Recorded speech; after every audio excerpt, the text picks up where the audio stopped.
Mr. Nayyem. Good morning to everybody.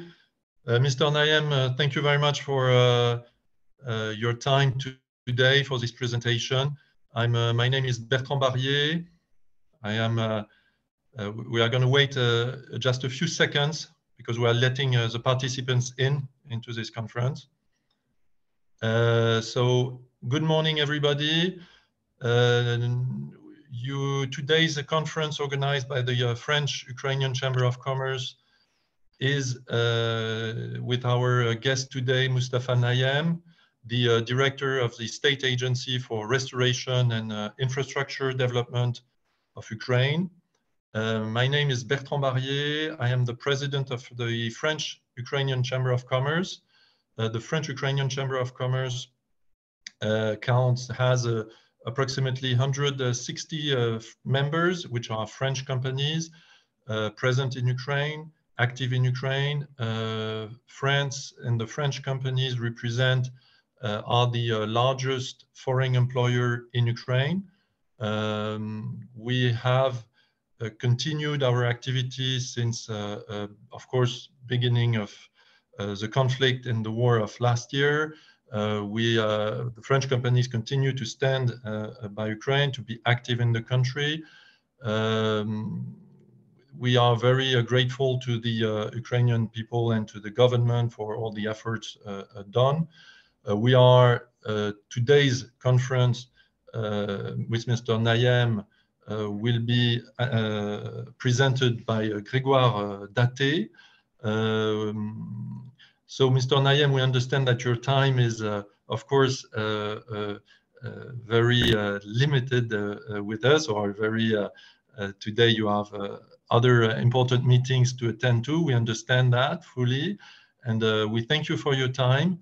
And without any further ado, I will pass the word to Grégoire Daté to make the introduction and the presentation with you. And thank you very much, Mr. Nayyem, for being present with us today.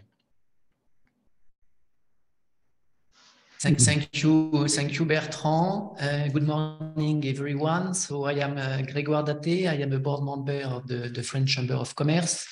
I am also the managing partner of Mazar. The Franco-Ukrainian Chamber of Commerce, yes, as Bertrand already explained a bit, is more specifically involved in the reconstruction. So we started a specific committee on this purpose with these webinars. Today is the third one that we are organizing, but also with some podcasts, with some newsletters. You received the second one earlier this week. And also connecting with all the network of the French Chamber of Commerce. So today we have also participants of the French network. We have people from Poland, for instance, and other countries. I would like, before we start, to highlight some organizational points. So the webinar is recorded. We have, if I'm not mistaken, Mr. Nayyem, 35 minutes with you, if I'm correct, or let us know how many times you have, and we adapt to it. I will introduce you, then I will let you make a more global presentation, and then we will have a Q&A session. So since we are many people in the audience, I really ask you to write your questions, to ask your question in written and in the chat, so that we can gather the similar question and go to the key point and make this session the most productive as possible. Thank you for this. So, Mr. Nayyem, thank you again for being with us and dedicating some time for us. Just to present you, you started as a journalist and a special correspondent. You were even awarded with several prizes in this regard. After the Revolution of Dignity, you became a member of the Parliament of Ukraine for 5 years. And at that time, you were also involved in the national police reform. And then you became a deputy director of the state company Ukbornprom for 2 years. Over the last 2 years, you have acted as a deputy minister of infrastructure of Ukraine. And since January, you have been appointed at the head of the State Agency for Restoration and Infrastructure Development of Ukraine, which is an impressive journey. So today, what we are very interested, this is on this State Agency for Restoration and Infrastructure Development that was created also in January. We understand that this institution is the result of the merger of the Infrastructure Project Agency and the Ukrainian Highway Agency, Ukravtodor. Globally, how would you organize the work of this new agency today? What is your strategic vision and the main challenges and needs regarding to address the reconstruction? And also, could you elaborate on how you will be prioritize the project if you have already defined some priority rules, and how you will cooperate with the communities and the gromadas?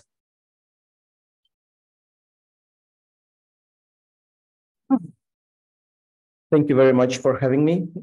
First of all, and thank you for your attention and for this kind of introduction.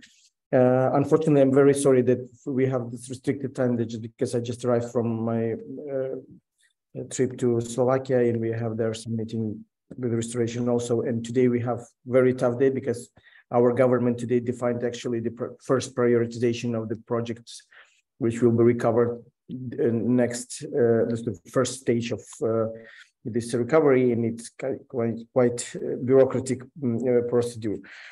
So regarding our agency and what we are doing, actually you're right that our agency was created 3 months ago as a merging of the two other agencies, and why actually we doing that and why our team was defined. Because during war and starting from the first days, our team, I'm talking about State Road Agency and the Agency of Infrastructure Projects, which was merged.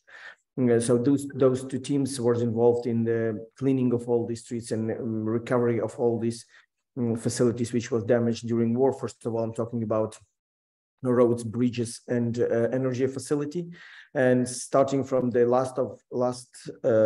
end of the last year, when our energy infrastructure was shelled, our agency effectively were involved in defending and building passive defense facilities around our substations, and some of regions which were deoccupied was cleaned and was started to recovery at least basics from the first days by our agency, and that's why actual government defined us as the main stakeholder for this kind of the projects. So what we are doing and what we are not doing, because it's very important for this moment to prioritize the scope of the work. So our agency is responsible for strategic priorities of the government, and these priorities will be defined by all our ministers. For this year, for example, it is critical infrastructure and energy infrastructure, and in future, of how we see our main role is to be partner for restoration for all kind of agencies on the local and central level. What I mean when I say partner, as you know, all these construction issues, I think some of you definitely was involved in some constructions, and you know how huge is that to prepare these projects and to structure them, to do all these procurements and design documentation and etc. And not all our agencies has capacity to do that, which is natural. For example, Ministry of Education, they never did so much projects simultaneously on the building and construction of some facilities on the ground in all around the country. And of course, it is not their main capacity and expertise. So as far as our agency has this experience, because before that we worked with all IFIs and we involved and attracted many loans and grants in our previous work. So that's why actually we can do it, and we were providing them with this assistance and the assistance is on estimation of damage of all these facilities, preparation of tender documentation, and actually managing all the procedures of the construction. Of course, those central government agencies who has capacity, they can do it themselves. Mostly we are now focused on the 11 territories around the front, along the front line, which are mostly affected and damaged because they don't have capacity to prepare these projects. And of course, it is very difficult to prepare all these documents and to do all these works when you are under shelling, and our agency and our offices on the ground helping them. So how we're going to do that? First of all, we have 24 offices on the ground with 1,600 people who are now working around the country. So this is our offices of restoration in each and every regions. And those people are now assisting local authorities to prepare these projects, to define what is the priority for these projects, because it's very important to understand now that we are not talking about recovery. I mean, as it is, we are talking more about survival stage of the recovery, which will help us and help our territories to survive this stage of war. And mostly we're focused on the basic services which government can provide to the citizens. I'm talking about utilities, I'm talking about heating, water supply systems, and of course, critical infrastructures and all infrastructure, transport infrastructure, which help us to deliver all our goods to the front line and to the affected territories. So that is what we are doing. And what is the structure of and the hierarchy of all these bodies?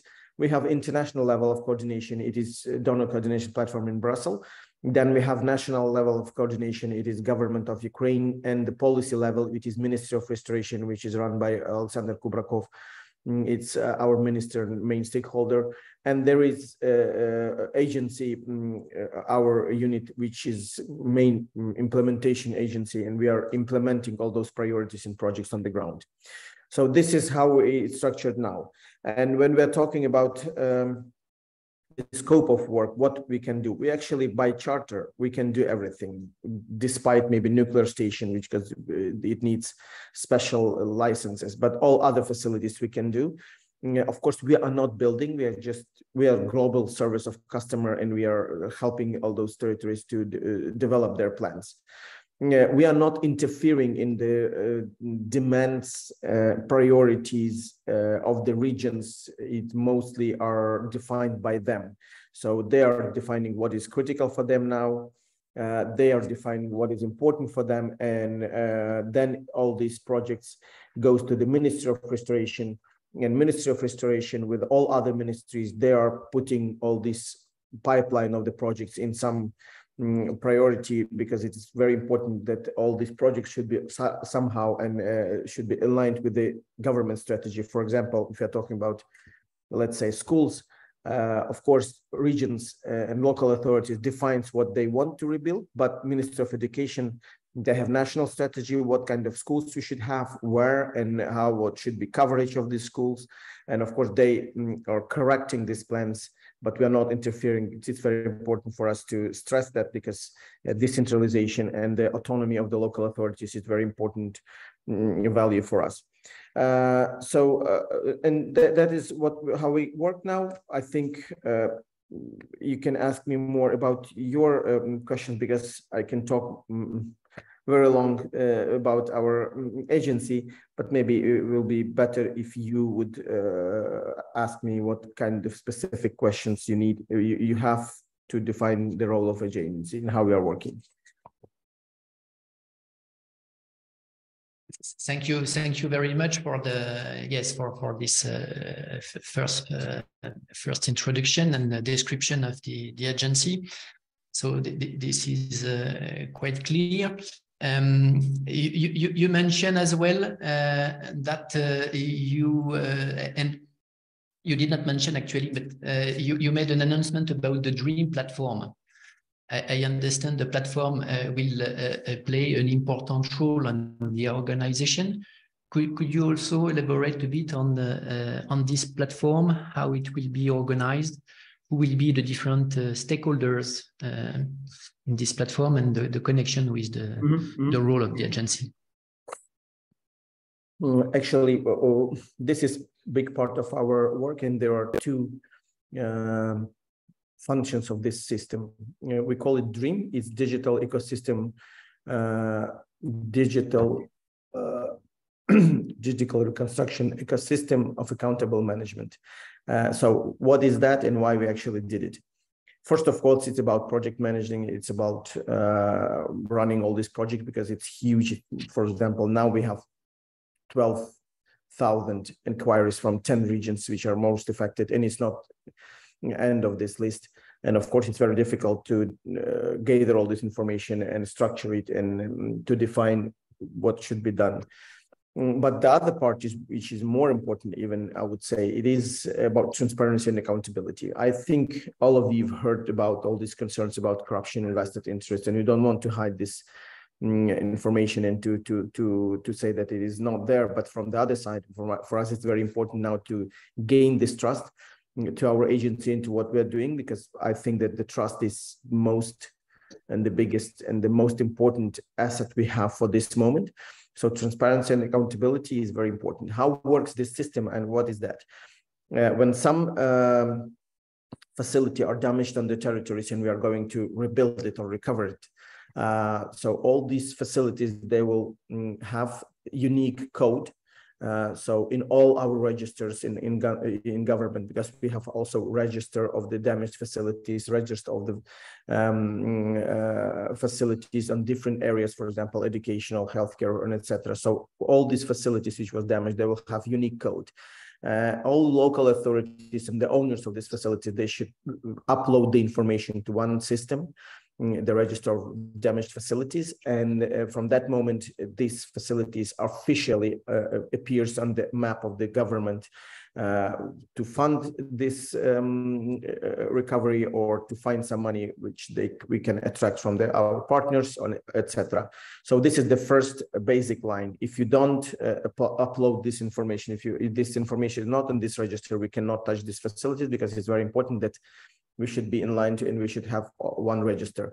Then after that, our agency, we have this umbrella system, DREAM, and each and every facility, and the moment when we take a decision that it should be recovered, it appears in our system.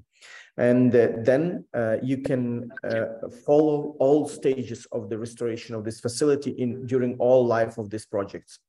So life cycle starts from the fixing and defining officially that some facility was damaged. When I say officially, I'm talking about law enforcement agencies, prosecutors, and police, and other agencies which can prove and they're issuing the act and that this facility was damaged and destroyed as a consequence of Russian aggression.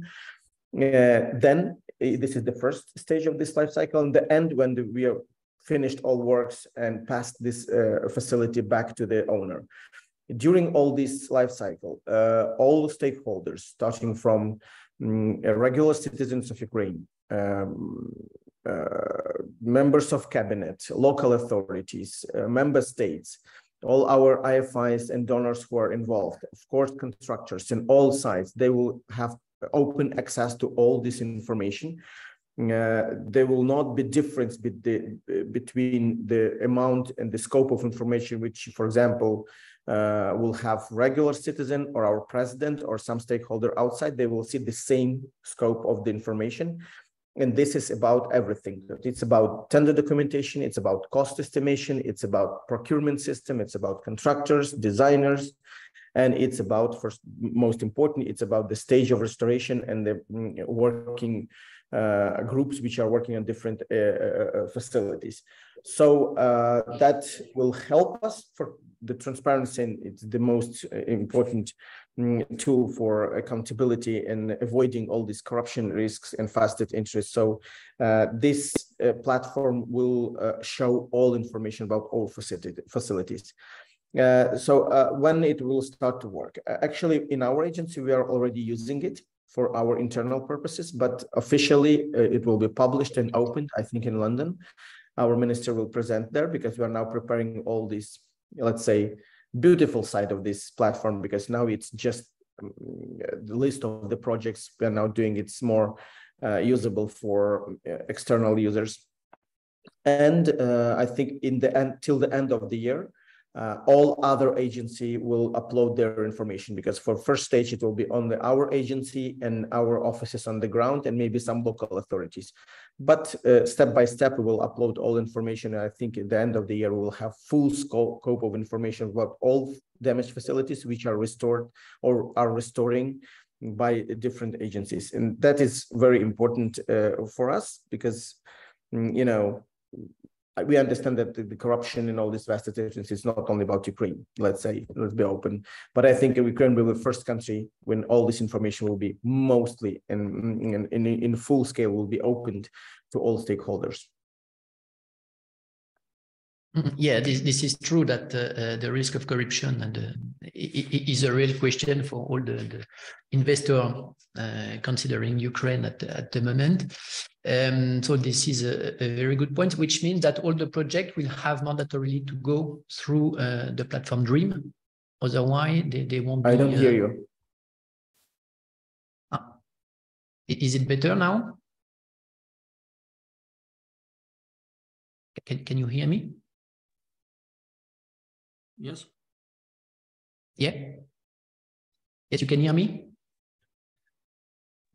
Yeah, so I was mentioning... Now I hear you, yes. Okay, super. Okay. So, yes, my question, yes, the transparency is effectively a key element for all investors, all stakeholders. So it means that actually all the project will have necessarily to go through the DREAM platform when it will be fully operational, if I understand, starting from the end of the year or beginning of 2024. I haven't heard your last question. If you don't mind, please repeat it. Oh, sorry for that. Yes.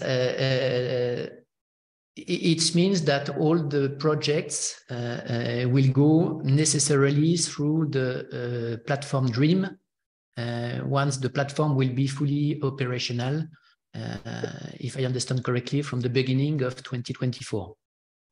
No. All projects which will be started this year, they are already on this system. Just we are using an internal purpose for agency, but starting from June, you will see, and all our stakeholders will see all projects that we are doing now.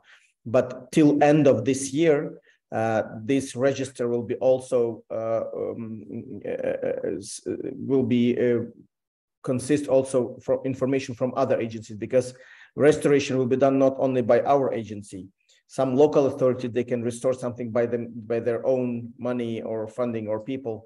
So they also will upload, but mostly all information will be, I think, this summer in this system. So it is not about far future, it's about this year and this summer. Mm-hmm. Okay, understood. But it means it's still possible to have projects which will be treated out of the platform for those who are already existing, or if there are, as you mentioned, specific fundings or their own fundings for the local authorities. I see we have in system. I think we are now pushing all regions to put all this information in the system, and it is not optional. It's obligatory for all regions and all stakeholders to upload information. Without that, those projects cannot be funded. That is very important for us. So it is not it's not optional. Everything will be in system. Mm-hmm. Okay, which is clear. I see we have already many questions coming from the audience. Let's start rapidly. So the projects are coming through which channels? So this is from companies or mostly local authorities or households, or? If you don't mind, I see the questions on our chat. I think it's okay. So, I can go through all these issues. So yeah, first is the question in the example I took about the building schools, where and when you're intervening between the local authorities and the Minister of Education. The moment the local authorities will provide us with this information about the facilities was damaged and they require an inquiry about restoration. At this moment, we are going to the Minister of Education and asking them, look, we have this inquiry from some region. Is it school needed or not for you? Because they, for example, you know that the Soviet system of education and healthcare was overloaded by infrastructure issues, and some of these facilities can be improved and modernized and can cover more people, and then we don't need other schools in this region. So there are territorial strategy for the schools, and Ministry of Education and with the local authority, they're together defining what kind of schools should be restored in which term. And also it is very important to understand that if some schools are under shelling still, or it's very close to the front line, or for example, some regions, we understand that there are not children yet.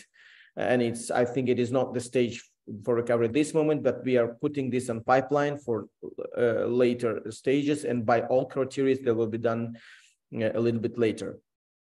So the other question is that the same procedure apply to the reconstruction of energy infrastructure. Energy infrastructure is the same, but responsible stakeholder, of course, is Ministry of Energy. But regarding our agency, we are building passive defense facility, and some substations will be provided with the more sophisticated defense facilities. So the construction side is on our side, and the engineering side and energy side is on the side of our Minister of Energy and those stakeholders who are running these facilities, which is very important for us that we are not interfering in this. It is not our expertise. We are just constructing facilities which can protect them. The next question, what are the top priorities in water sector, Ministry in responsibility? The water sector, mostly it's about those territories which has a problem with the water now, or in future, they will have problem because of lack of the access to the water. First of all, talking about Kherson area, Mykolaiv area, Zaporizhia area, and in some regions, those water pump stations and water treatment stations were destroyed totally. So we are now restoring them. But in future, I think we'll have strategy how to grant access of all these regions to water, regarding that some territories are occupied now. Then the strategy for this kind of approach will be defined by Ministry of Regional Development, which are responsible for utilities. Then the next question, regarding the environmental and social requirements toward the projects, how can the balance of rebuilt vast with rebuilt sustainable climate adapted? We have several questions actually about sustainability, how it will be taken into account.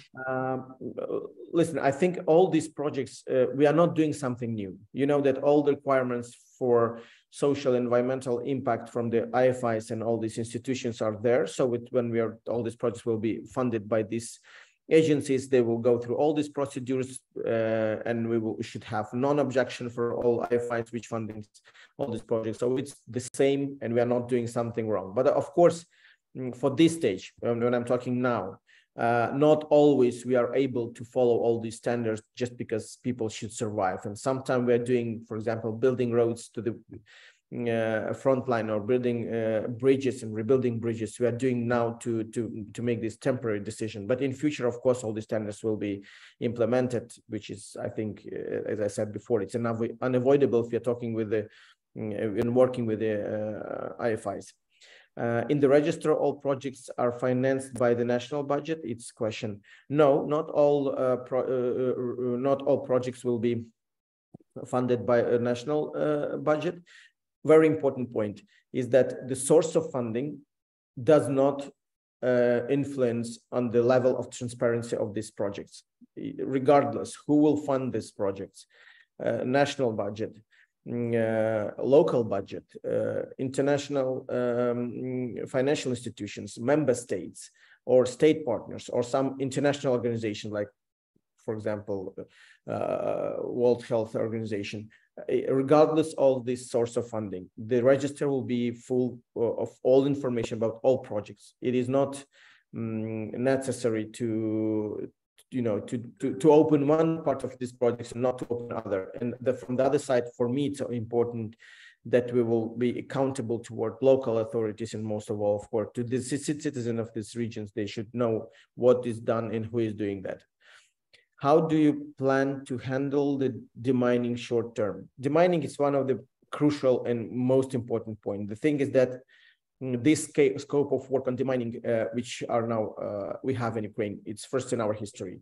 And unfortunately, private operators are not able to cover this huge amount of facilities and territories which should be demined. For example, for your understanding, during last 9 years before war, 8 years before big war, starting from 2014, all 7 private operators achieved to demine just 10 hectares. And now we have 100,000 hectares which are mined. So I think that our government should, and they are going to now to establish and to launch the national platform from demining, which will involve all other stakeholders.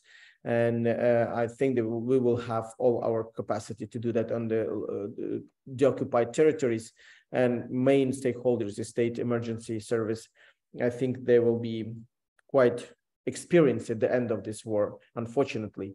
But I think the experience they have, there is no other stakeholders who can do it. Of course, private companies come to Ukraine. They are licensed and certificated, and they're working on our territories, but it is not enough. So we should do it on our state level.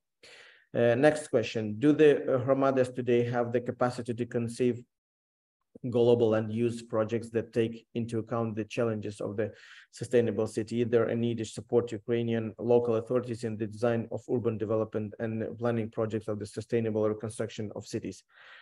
I think let's be honest and see what we talk. It is very easy to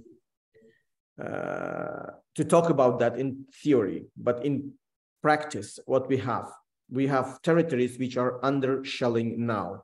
And I think it's very optimistic, and sometimes it's naive to expect that these territories will develop now some modernized master plan of the territory. Let's say for Kherson, it's impossible now. And what is important is we cannot put this conditionality to help them on that. Because, for example, Kherson or Mykolaiv or Zaporozhye, some of them doesn't have administration. Some of them doesn't have even people who can structure these projects.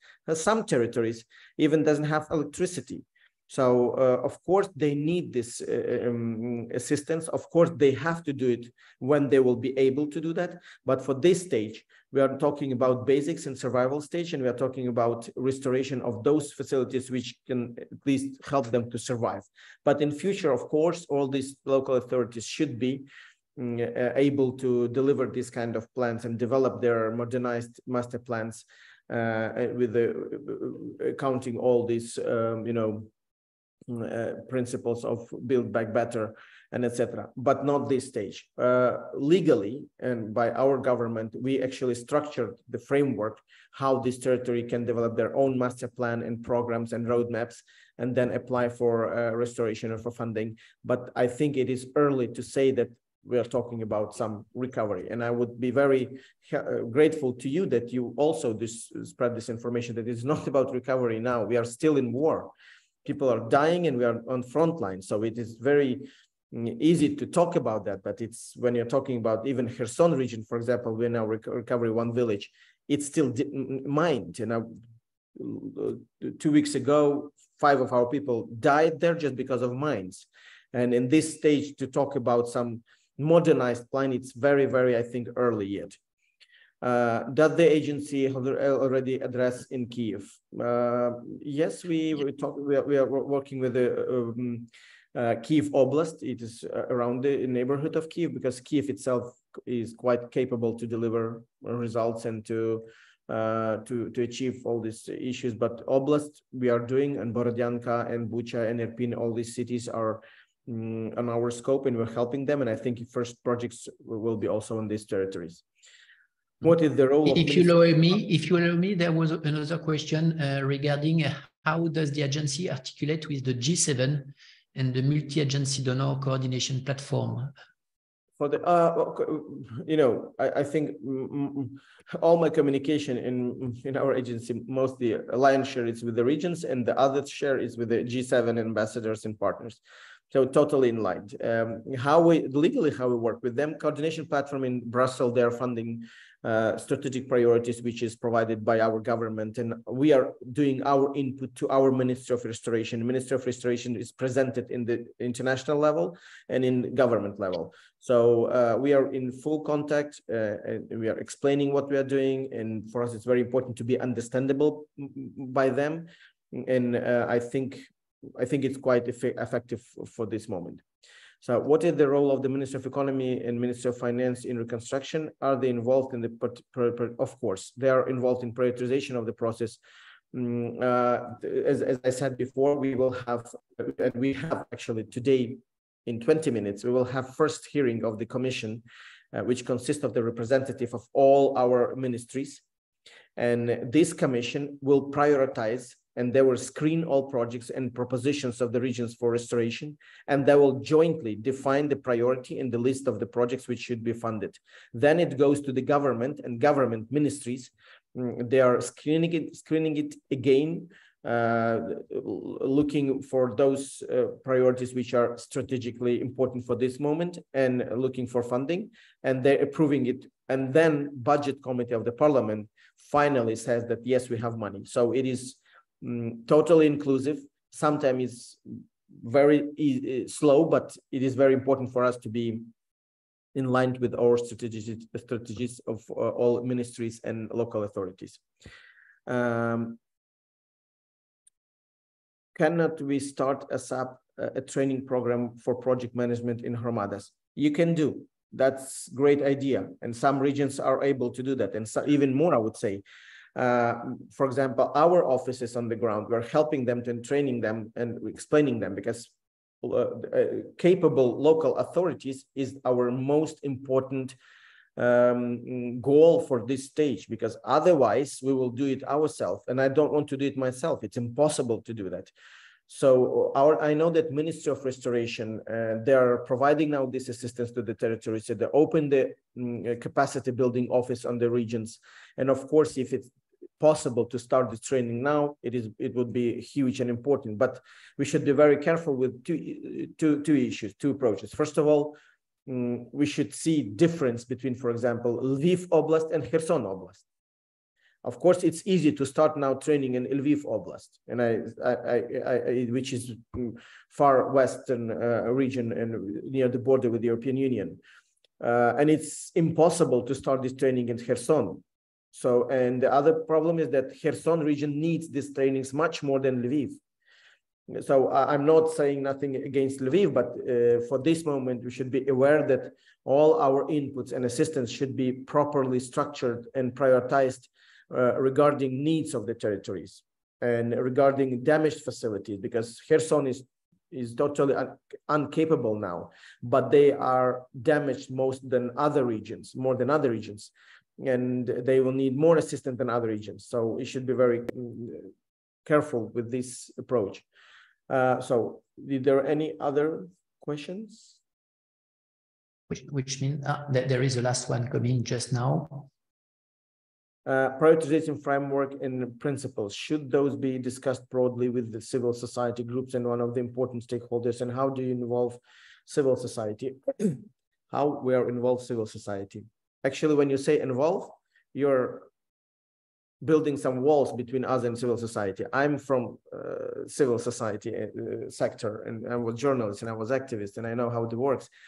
In our agency, how we are doing, we have our steering committee, we have councils which consist of most important NGOs, and we are not choosing them, they're proposing their proposition. When we are divided two points, first is anti-corruption and all these transparency and accountability, and all those NGOs, the most important, are involved. First of all, we're talking about CPK Shabunin, we're talking about Cherembe, we're talking about Transparency International, and of course RISE Coalition, which consists of many other stakeholders. They're involved in these procedures.